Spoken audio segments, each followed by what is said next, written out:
आप सभी का स्वागत है। कमेंट में सानू नाम से सवाल लिखा है। नमस्ते सर जी, मुझे जब कोई कुछ बुरा या फिर गुस्से से कोई बात करता है तब मुझे भी लगता है कि इसकी औकात ठिकाने लगाना चाहिए। तो मैं इससे कैसे निपटूं? कैसे निपटूं क्या? लगा दो औकात ठिकाने। क्योंकि मैं मना करूंगा या कोई और बात सुझाऊंगा तो यही कुतर्क आएगा आपका या आपके ही जैसे किसी अन्य का कि अच्छा कोई ऐसा करे तो कोई वैसा करे तो लगा दो उसकी औकात ठिकाने। इसीलिए तो है ना जिंदगी कि कोई भी छुटपुट बात हो उलझे रहो बस उसमें, गुजर जाओ गलियों से, बाजारों से, कुछ लोगों से मिल लो तो 17 लोग तुमसे कह देंगे कुछ बातें, उनकी बातों की बुरी लगा लेना और उलझते रहना। कितनी बातें करते हैं हम कि कोई बात अच्छी या बुरी नहीं होती है। हमें क्यों वो अच्छी या बुरी लगती है उस बात को समझो तो क्या करना है और क्या नहीं, इसका फैसला तुरंत हो जाता है। हमने कितना समझा कि कोई व्यक्ति गुस्सा कब करता है, क्यों करता है, वो बात स्पष्ट हो जाए तो फिर उसके साथ क्या व्यवहार रखना है उसका फैसला तुरंत हो जाता है। अब आप कह रहे हैं कि जब कोई मुझसे बुरा बोलता है, गुस्से में कोई बात कहता है तो आपको लगता है कि उसकी औकात ठिकाने लगानी चाहिए। उसने तो कोई बात बोली ही इसलिए थी ना कि आपको बुरा लग जाए। उसने आप पर गुस्सा किया ही इसलिए था कि पलटकर आप भी फिर प्रतिक्रिया करो, वही सब जिसकी उसने कामना की थी। और आप अगर वही हरकत करेंगे तो वो तो हो गया ना सफल, मगर आपका मन तो फिर वही को तर्क करेगा। अच्छा, क्योंकि आप तो स्थूल निर्णयों में, स्थूल कर्मों में, इन सब में बहुत ज्यादा विश्वास रखते हैं ना। आपसे कहो कि कोई इंसान गरीब है और कोई इंसान दुखी है, तो कौन की समस्या बड़ी है? तो आप कहोगे वो जो गरीब है, जिसके पास खाने को नहीं है, कपड़ा नहीं है। और वो जो जिसके पास कपड़ा खाने को सब है मगर बहुत दुखी है, आप नहीं कहोगे कि उसकी समस्या बड़ी है, क्योंकि वो दुख जो होता है सूक्ष्म होता है, बाहर से वो दिखाई नहीं देगा। हाँ, आंसू बह रहे हैं किसी के तो तुम कहोगे देखो इसके साथ गलत हुआ, पर किसी के आंसू नहीं बह रहे मगर वो अंदर से बर्बाद है तो आप नहीं कहोगे कि वो ज्यादा लुटा हुआ इंसान है, क्योंकि आप स्थूल बातों में ज्यादा भरोसा करते हैं। तो मैं कहूं कि उसकी औकात ठिकाने तब लगेगी जब उसकी वो कामना ही पूरी ना हो जो वो चाहता था। आपको गुस्सा करके, आपको कुछ बुरा भला बोल करके, तो उसमें उसकी सही औकात ठिकाने लगती है। मगर आप कहोगे ये कोई बात हुई? आप कह रहे हो आपको उसकी बातें बुरी लग जाती है, वो कुछ बुरी बात बोलता है, आपको किसने कहा कि वो बात बुरी है? कैसे निर्णय लिया आपने? महत्वपूर्ण ये नहीं है कि तुम्हें कोई बात अच्छी लगती है या बुरी लगती है, कोई बात तुम्हें व्यर्थ लगती है या महत्वपूर्ण लगती है। ये महत्वपूर्ण है नहीं कि तुम्हें कौन सी बात अच्छी लगी और कौन सी बुरी। जब तुम कह रहे हो कि कोई तुमसे बुरा या अच्छा बोलता है, इसका मतलब तुम उसकी बात नहीं कर रहे हो, तुम अपने मन की बात कर रहे हो बस, कि तुम्हें उसकी बात कैसी लगी। महत्वपूर्ण ये नहीं है, महत्वपूर्ण तो यह है कि वो जो बात कही गई वो बात क्या है। सामने वाला जो बात कह रहा है वह बात क्या है, क्या वह बात सही है या वह बात गलत है, यह महत्वपूर्ण है। बात आपको अच्छी लगी या बुरी ये महत्वपूर्ण नहीं है, वह बात सही है या गलत है, यह महत्वपूर्ण है। और सामने वाले ने किस इरादे से, किस नीयत से आपसे वो बात कही, यह महत्वपूर्ण है। सामने वाला कोई बात तुमसे कह रहा है, अभी मैं भी तुमसे कह रहा हूं, और तुम्हें मेरी बात अच्छी या बुरी लगती है, तो इस पर कम ध्यान दो कि तुम्हें वो बात अच्छी लग रही है या बुरी लग रही है। ज्यादा ध्यान इस बात पर दो कि मैं जो बात तुमसे बोल रहा हूं, पहली बात, क्या वह सही है? दूसरी बात, मैं वो क्यों कह रहा हूं? और तीसरी बात, क्या मैं आपके भले के लिए कह रहा हूं? सामने वाला व्यक्ति तुम्हारे भले के लिए कोई बात तुमसे कहे और तुम्हें वो बात बुरी लग जाए, तो इसमें समस्या सामने वाले व्यक्ति में कम है, तुम में ज्यादा है। तो जो कोई भी ऐसा अपने जीवन में पाता है कि उसे लोगों की बातें चोट कर जाती है, बुरी लगती है, तब ये बातें ध्यान रखें। सबसे पहले इस बात को पीछे रखें कि आपको अच्छा लग रहा है या बुरा लग रहा है। सबसे आगे इस बात को रखें कि वो जो बात कही गई है, क्या उस बात में सच्चाई है? अगर है तो चाहे बुरा लगे या अच्छा लगे, उस बात को स्वीकार करो। क्योंकि अगर सही बात है वो भी तुम्हें बुरी लग रही है, तो इसी को अहंकार कहते हैं। क्योंकि अहंकार झूठा है, उसको कोई उसकी असली हकीकत दिखा दे, उसको आईना कोई दिखा दे, उसको बता दे कि यह है तेरी औकात, तो अहंकार को तो बुरा ही लगेगा ना।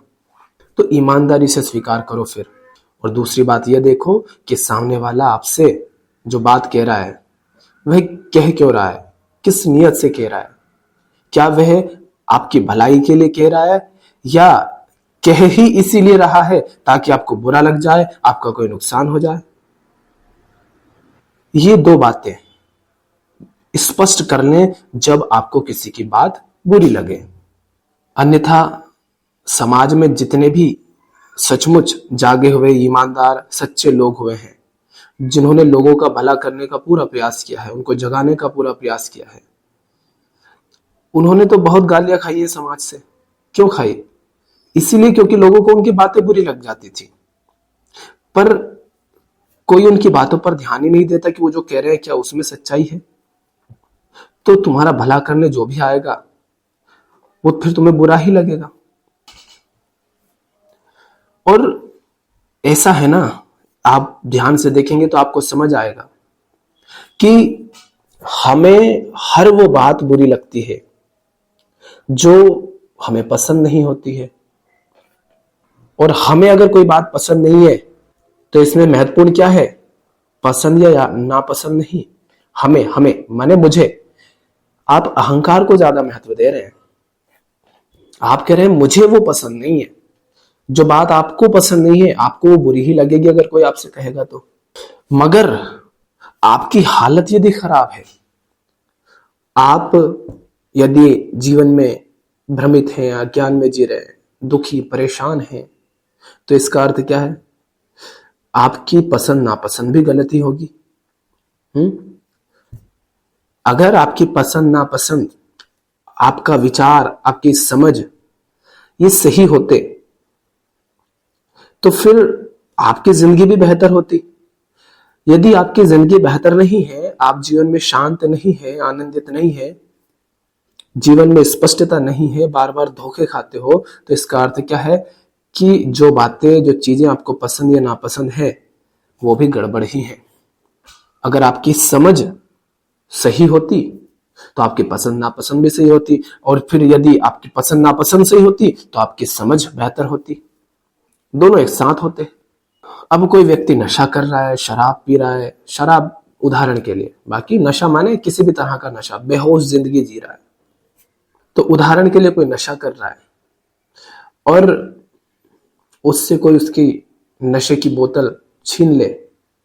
वो छीन क्यों रहा है? ताकि इसको थोड़ा और होश आए और मैं इसको कुछ बातें समझा सकूं, ताकि इसे नशा ना करना पड़े, यूं अपनी जिंदगी से भागना ना पड़े, यूं नशा करके खुद को बुलाने की कोशिश ना करनी पड़े। इसलिए कोई अगर उसकी शराब छीन लेगा तो शराबी को तो बुरा लगेगा ना, मगर छीनने वाला तो सही नियत से और पूरे बोध में उससे शराब छीन रहा है, मगर शराबी को बुरा लगेगा। तो अब क्या करें? कि शराबी ये कहे कि मैं इस व्यक्ति को ठिकाने लगाऊंगा? नहीं। अगर शराबी सचमुच चाहता है कि उसका भला हो तो उसे समझना चाहिए कि बोतल छीनने वाला कौन है और वो छीन क्यों रहा है, ये चाहता क्या है। अगर वो ऐसा नहीं करेगा, माने आप अगर ऐसा नहीं करेंगे, तो जो कोई भी तुम्हें होश में लाने का प्रयास करेगा तो वह तो तुम्हें पसंद आएगा ही नहीं। हम सब बेहोश जिंदगी जीते चले जा रहे हैं। अभी तुम देख ही नहीं रहे हो कि अगर कोई तुम्हें बुरा भला बोल देता है, गुस्से में बात करता है, इसका मतलब क्या है? वो ये समझता है कि उसे अधिकार है तुम्हें बुरा या भला बोलने का, तुम पर गुस्सा करने का। दो ही लोग होते हैं जो तुम्हें बुरा भला बोल पाते हैं या तुम पर गुस्सा कर पाते हैं। एक तो वो जो सचमुच बोधवान है, वो तुमसे ऐसी बातें बोल देंगे जो तुम्हें बुरी लग जाएंगी, क्योंकि उनको कुछ लेना देना है नहीं तुमसे। तुम क्या छीनोगे उनका? उनकी कोई कामना है नहीं तुमसे, तो तुम पे गुस्सा भी कर लेंगे, तुम्हें वो भी बोल देंगे जो बातें तुम्हें बुरी लगती हैं। और दूसरे वो लोग जो समझते हैं कि उन्हें अधिकार है तुमसे ऐसा बोलने की, तुमसे इस तरह का व्यवहार करने की। तो जो व्यक्ति तुमसे ऐसा बोल रहा है, देखो कि क्या ये बुद्ध पुरुष है। बुद्ध पुरुष माने उसकी जिंदगी बता देगी ईमानदारी रखना पर। अगर आपकी ईमानदारी नहीं रही तो फिर कोई कुछ नहीं कर सकता। अगर आप ही बेईमान है तो उसमें कौन क्या करे। तो ईमानदारी से देखो कि सामने जो व्यक्ति है कि सचमुच वो इस योग्य है कि मैं उसे अपने ऊपर गुस्सा करने का या कुछ भी कहने का अधिकार दे सकूं।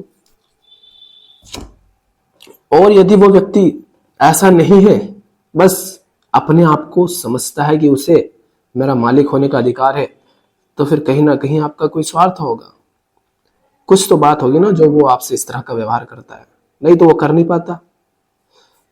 कोई विदेश से या दूसरे शहर से, दूसरे राज्य से कोई जिसे आप पराया कहते हो, क्या वो लोग आते हैं क्या तुम्हारे ऊपर चढ़ने के लिए, तुम पर गुस्सा करने के लिए या तुम्हें कुछ बुरा भला बोलने के लिए? कोई दूर से बाहर से तो नहीं आता ना, तुम्हारे आसपास का ही कोई होगा। और जो आसपास का होता है वो आसपास का है ही इसीलिए क्योंकि कहीं ना कहीं कोई संबंध, कोई स्वार्थ उससे जुड़ा हुआ है, इसीलिए वो आपसे कह पाता है। तो महत्वपूर्ण क्या है, ये देखो कि कौन सी बात है जो तुम्हें मजबूर करती है कि तुम किसी की व्यर्थ बात भी सुनो।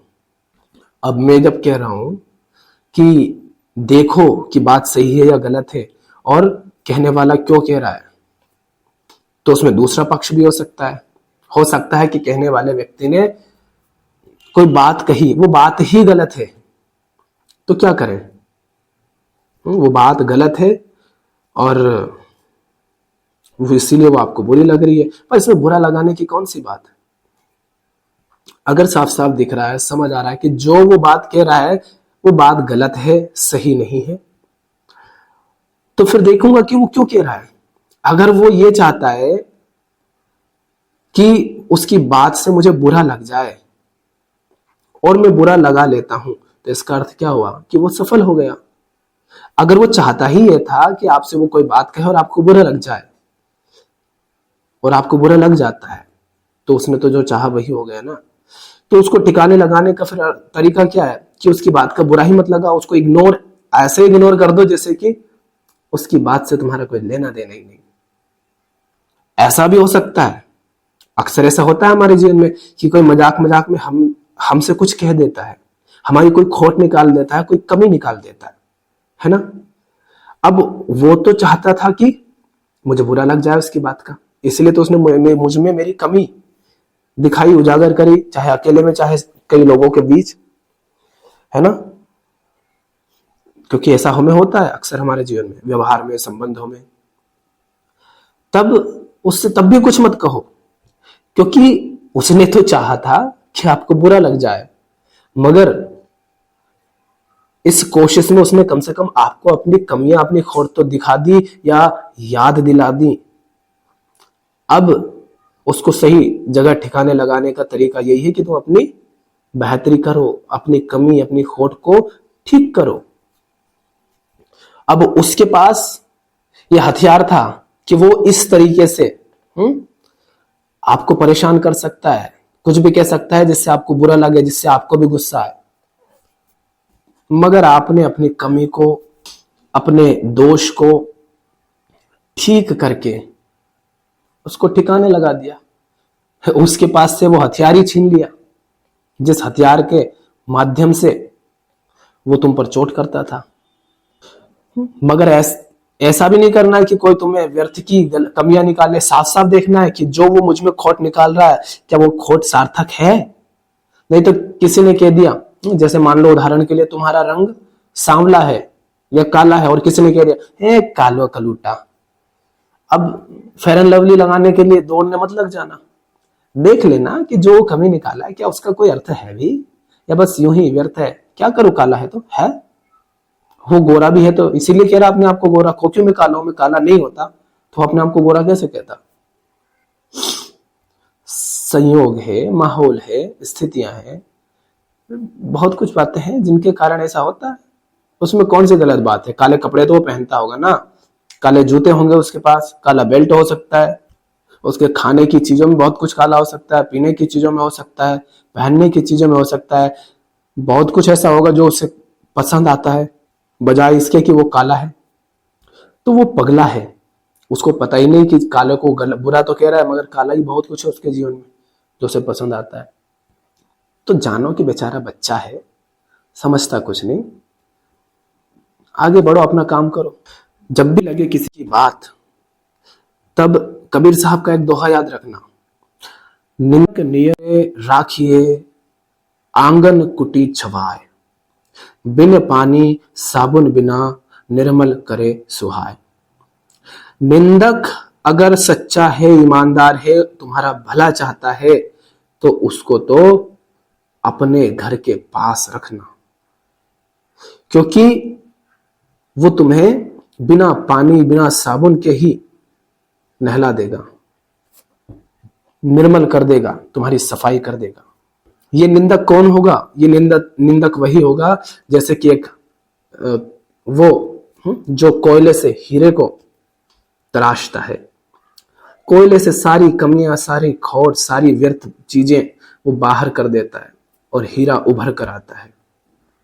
उसी तरह जो सचमुच चाहता है कि तुम्हारा भला हो, तुम्हारी बेहतरी हो, तुम्हारे बंधन हटे, तुम्हारे भ्रम हटे, तुम्हारा ज्ञान हटे, तुम्हारे जीवन की बेचैनी या शांति हटे, तुम्हें खुला आजाद सही और सुंदर जीवन जी पाओ, जो चाहता है कि तुम पिंजरे में कैद होकर के ही ना मर जाओ, अगर वो तुम्हारी खोट निकालता है तो ऐसे को तो कीमत चुका करके पास रखना।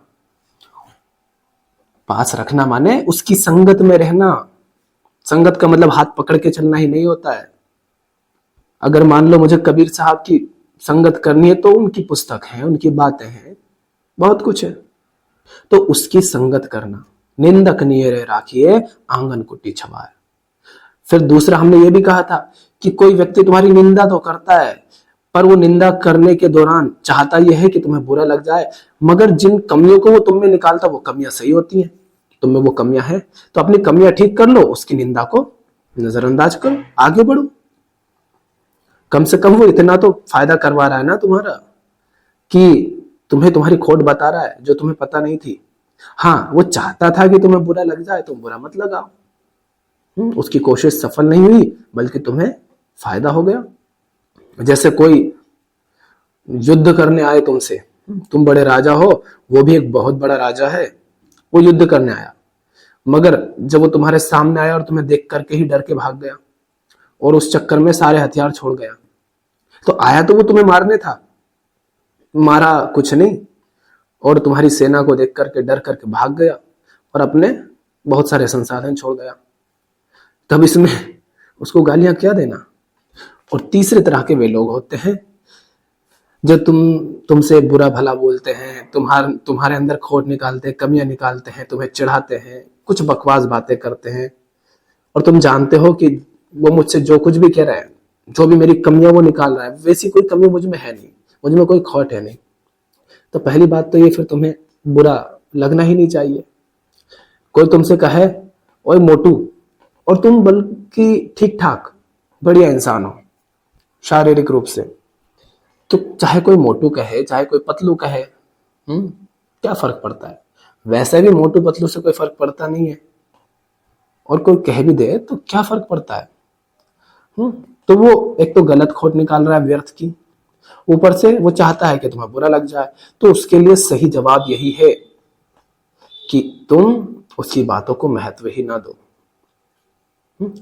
और यदि तुम उनकी बातों को महत्व दे रहे हो तो इसका अर्थ क्या है? इसका अर्थ बस यह है कि तुम भी वहीं उसी तल पर पड़े हुए हो। कोई तुमसे कुछ कह रहा है और तुम पर उसकी बातों का बहुत असर पड़ रहा है, इसका मतलब क्या है? कि तुम उससे बहुत ऊपर नहीं उठे हो, उस तल से बहुत ऊपर नहीं उठे हो, तुम भी उसी तल पर पड़े हुए हो। तुम्हें भले ही पता ना हो पर तुम भी अपनी जिंदगी में वही सारी हरकतें कर रहे हो। अरे जो व्यक्ति उस तल से ऊपर होगा, उस तल से ऊपर का अर्थ ऐसे समझो जैसे कि मैं भी कल तक कुत्ता था, आप भी कुत्ते हो, मैं अभी भी कुत्ता हूं और तुम शेर हो गए। अब कुत्ता, तुम हाथी हो गए, शेर हो गए, अब कुत्ता कितना ही भौंके, क्या फर्क पड़ता है? माने मैं कुत्ता नहीं रहा, तल बदल गया। और फिर ऐसी स्थिति में जब सचमुच हम बोध में जी रहे हैं, तब क्या उचित होगा वो निर्णय हो जाता है। फिर इतना सोचना नहीं पड़ता, इतना द्वंद नहीं रहता अंदर, फिर तो निर्विकल्प निर्णय होते हैं, त्वरित कर्म होते हैं, तत्क्षण। ऐसे ऐसे समझो जैसे कल तक हम दो लोग थे, साइकिल से घूमते थे, आज तुम हवाई जहाज से उड़ रहे हो। अब मैं साइकिल से कितना चिल्लाऊं, क्या कहूं, उसको फर्क पड़ेगा क्या? जो हवाई जहाज से उड़ रहा है वो मुझसे ऊपर उड़ गया, बोध के तल पर कम से कम। तो तुम अगर बोध के तल पर ऊपर नहीं उठे हो तो तुम उसकी बातों से बहुत फर्क पड़ेगा, और फर्क पड़ना चाहिए अगर उसकी बातें सही है तो। फिर चाहे बोध के तल पर तुम कहीं भी हो, बहुत ऊपर या बहुत नीचे, अगर अपनी बेहतरी चाहते हो तो उसकी बातें तुम्हें फर्क पड़नी चाहिए। उसकी बातें सही अगर हैं तो उनको नजरअंदाज नहीं करना है, बल्कि उनको तो ध्यान से सुनना है और समझना है। तो सही निंदकों को पास रखो और झूठे निंदकों को पास आने का मौका मत दो। माने तुम ऐसे रहो कि वो तुम्हारे आसपास भटके भी नहीं। अगर भटक रहे हैं तो इसका अर्थ है कि अभी तुम उनसे ऊपर उठे नहीं हो। और ये सारी बातें इस शर्त के साथ है कि हाँ, तुम चाहते हो कि तुम्हारी बेहतरी हो, तुम्हारे बंधन हटे, तुम्हारा भ्रम, तुम्हारा ज्ञान हटे। अन्यथा तो ये सारी बातें व्यर्थ है तुम्हारे लिए। बहुत कुतर्क हो सकते हैं, नहीं तो ये दुनिया तो बहुत बड़ी है, किस किस को ठिकाने लगाओगे? या तो अपनी हस्ती ऐसी रखो, अपनी जिंदगी ऐसी रखो कि किसी की औकात ठिकाने लगाने की जरूरत ही ना पड़े, या तो खुद ऐसे रहो कि किसी की औकात ठिकाने लगाने की जरूरत ही ना लगे। और नहीं तो लगाते रहो ठिकाने, आते रहेंगे रोज। बहुत बड़ी है दुनिया, आसपास से अलग अलग तरह से अलग अलग लोग हमेशा आते रहेंगे, उलझे रहो उनको ठिकाने लगाने में। कहते हैं ना कबीर साहब, यह संसार कांटन की झाड़ी, उलझ उलझ मर जाना है। ये दुनिया तो कांटों की झाड़ी जैसी है। यहां व्यर्थ की छुटपुट बातों में अगर उलझे रहे तो यहां उलझे, वहां उलझे, 17 जगह उलझे और उलझ उलझ के यूं ही मर जाना है, कुछ नहीं होना है। संसार यह कांटन की झाड़ी, उलझ उलझ मर जाना है, और कुछ नहीं होना है। उलझने के बहुत झाड़ियां हैं, बहुत झाड़ियां उलझने के लिए। कोशिश ये नहीं होनी चाहिए कि जिस झाड़ी से उलझ गए उसको ठिकाने लगाएं। कोशिश ये होनी चाहिए कि अगर किसी झाड़ी से उलझे हैं तो किसी तरह से पीछा छुड़ाएं और आगे बढ़ें। झाड़ियों का तो काम ही है ना खुद उलझना और दूसरों को उलझा लेना। अब झाड़ियां तो अपने उलझपने से मुक्त होने से रही। उनको तो तुम कह नहीं पाओगे कि भाई तुम उलझो मत। अरे अगर उसने अपना उलझपना ही छोड़ दिया, कांटे ने अगर अपनी चुभन ही छोड़ दी तो कांटा थोड़ी ना रहा। झाड़ियों ने अगर अपना उलझपना ही छोड़ दिया तो वो झाड़ी थोड़ी ना रही। तो वो तो अपना उलझपना, अपनी चुभन छोड़ने से रहा, क्योंकि उसकी तो हस्ती ही, उसकी तो पहचान ही उससे। क्या है ये लोग जो आकर के व्यर्थ की बकवास करते हैं, कुछ कह देते हैं, हाँ? तो इनकी इनकी इनकी हैसियत या इनकी इनकी मानसिक तल पर जो ऊंचाई है, बोध के तल पर जो ऊंचाई है, वो किसी कांटे किसी झाड़ी से ज्यादा तो है नहीं। वही है, प्रकृति के पुतले दौड़ रहे हैं, बहक रहे हैं, वृत्तियों के चलाए चल रहे हैं, सामाजिक पारिवारिक संस्कारों के चलाए चल रहे हैं, मानसिक संस्कारबद्धता के चलाए चल रहे हैं, मन में उठ रहे भाव आवेगों के चलाए चल रहे हैं। क्या है ये? प्रकृति के चलाए चल रहे हैं बस। जैसे कुत्ते को पत्थर मारा तो वो भौंकने लग जाता है, ऐसे अधिकतर लोग चल रहे हैं। तो वही झाड़ियां ही है वो। अब इनको कब तक ठिकाने लगाते रहेंगे? बस झाड़ियों में दौड़ लगा रहे हो तो जो गले में दुपट्टा पटक रखा है, जो उलझ रहा है बार बार, उसको कह दे कि भाई तू ही रख, ये दुपट्टा ही है ना, तू रख। जहां उलझना सार्थक हो, आपकी बेहतरी के लिए हो, वहां उलझे, सही उलझे। जहां उलझना व्यर्थ है वहां उलझ करके अपनी जिंदगी, अपना समय, अपने संसाधन, अपनी ऊर्जा व्यर्थ ना गवाएं, बर्बाद ना करें। कोई गंवार आता है, मानसिक रूप से वो पूरी तरह गुलाम है, शारीरिक रूप से वो गुलाम है, संयोगों के चलाए चलता है, शरीर में उठ रही प्राकृतिक वृत्तियों के चलाए चल रहा है, उम्र के साथ जो केमिकल रिएक्शन होता है उनके चलाए चल रहा है, कोई घटना घट गई उसके चलाए चल रहा है, मौसम के चलाए चलता है, माहौल के चलाए चलता है, भीड़ के चलाए चलता है, विज्ञापन के चलाए चलता है। ऐसा कोई व्यक्ति आकर के, कोई गंवार आकर के अगर कमेंट में गालियां लिख जाएगा, तो अब मैं क्या करूं? काम करूं या जाकर उसकी औकात ठिकाने लगाने जाऊं? हाँ, अगर मेरे पास करने धरने को कुछ नहीं होगा तो मैं भी उलझ जाऊंगा उसमें। नहीं तो समझदारी इसी में है कि या तो अपनी जिंदगी को सही जगह लगा दो, ताकि व्यर्थ की बातों, व्यर्थ के लोगों से उलझने की आवश्यकता ही न लगे, और नहीं तो मौज करो, मस्त रहो, किसी को मौका ही ना मिले व्यर्थ बकवास करने का। और जिसको करनी है करे। बाकी अभी भी चुनाव तो आपका ही है। आज के लिए इतना ही। धन्यवाद।